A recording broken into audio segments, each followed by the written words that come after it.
Hey, girly voice. So the Earl, your homeless friend on the far side of the world, you know, that guy that lives in a plywood box, he wants you to know that you're not crazy. That perception that you have, that thing you are noticing about the effects of television and movies, and a kind of almost a cultural pressure to make snap judgments. Oh yeah, I noticed that. I noticed that a lot. And when you start talking about it, I was remembering a friend of mine. I guess I'll walk on the sidewalk. A friend of mine that he believed in, like, almost like situational takebacks. Like you could tell him something. If I first started noticing it in games, I used to play chess with him a lot, and I'd make a series of decisions that turned out that would be wrong, and I would notice it. And he noticed it right off the bat. He was a good player, and he'd ask me if I wanted to take those back, all of those decisions back, not just that last move, the whole gambit. And I'm like, oh, I'm fine with, you know, losing the game or whatever. Or maybe I might bounce back after this chess faux pas. But once I started picking this up, this game trait of his, I started seeing it in real life. And I remember once telling him something. Something happened to me that was really embarrassing. And he almost wanted me to take that back. He almost wanted that to not count.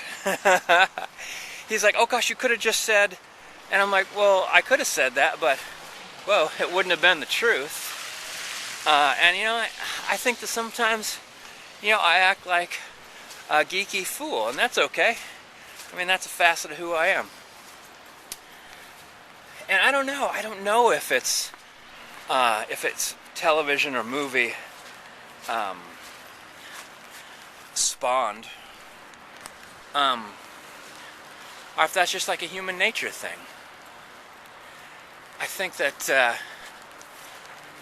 I've read a lot of histories where people want to change the way people perceive them. I mean, gosh, like the famous explorers of our globe's history, a lot of them were terrible liars, or even they were fantastic liars because they were able to. Oh, what's this?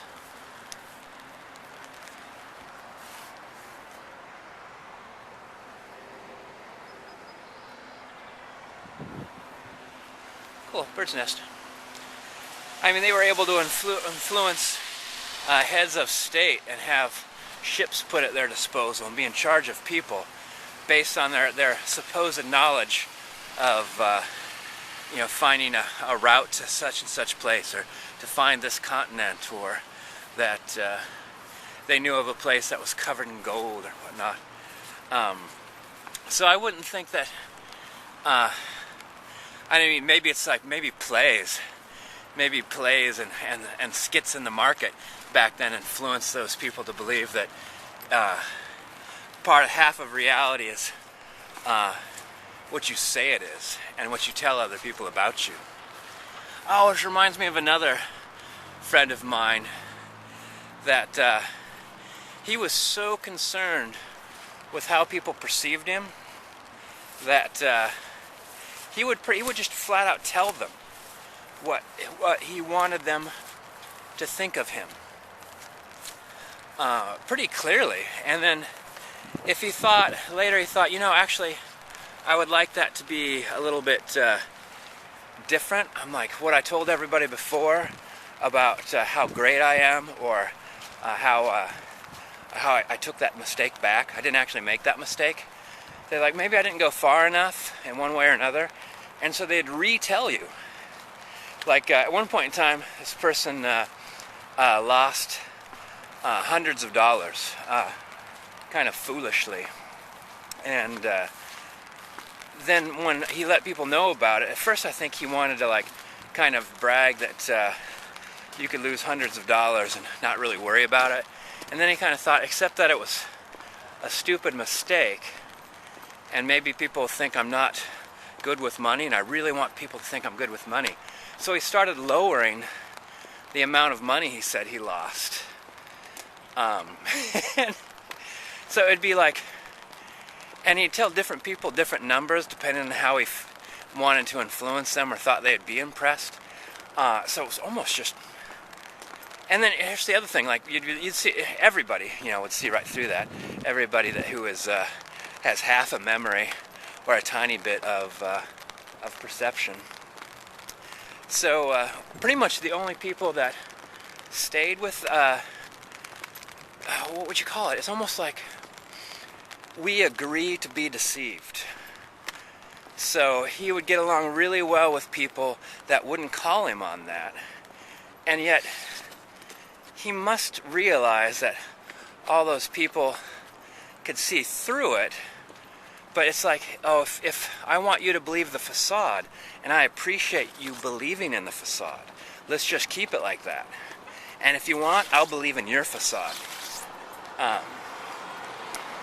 It's bizarre, and I mean, that's the thing, like, I do it too. Like, I want to affect other people's perception of me.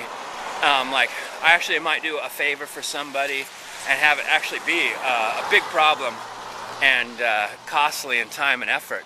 And then when they ask me about how it turned out, I'll say, oh, it was no problem. It was my pleasure to help you. Which it was, but, I will say something like, oh, it was no problem. So I want to be seen as like helpful, and that I could bring about solutions easily. I guess that's kind of like a a different version of that, but it's a version of it nonetheless. So I know the whole idea that when you brought that about, like, so much went on in my mind about it that I can't even begin. I'd have to break this into pies, little slices of pie, to try to cover this topic. But yeah, evidently I notice it too. Essentially, is what I could have said at the beginning. But nice one, girly voice. And that's to wrap it up. I'm just going to be babbling after this, so I'll see you in the tubes.